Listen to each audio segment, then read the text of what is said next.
সবচেয়ে সিরাপাড়াটা রাখে নামাজের জন্য, কপাল পোড়া। আর সুন্নাতে খাতনার অনুষ্ঠানে গেলে মাশাআল্লাহ লেহেঙ্গা গায়ে দিয়া যায়, আছে না নাই? না, আপনি ইবাদতের জন্য সবচেয়ে সুন্দর জামাটা রাখবেন। এজন্য রাব্বুল আলামিন বলেন, ইয়া বানি আদম খুযু যিনাতাকুম ইনদা কুল্লি মসজিদ।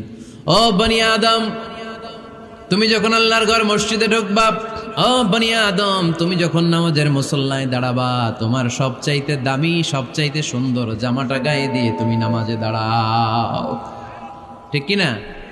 তাহলে এখন মসজিদে যাওয়ার সময় কি গায়ে দিয়ে যাবেন বলেন? খিতা করবাইন?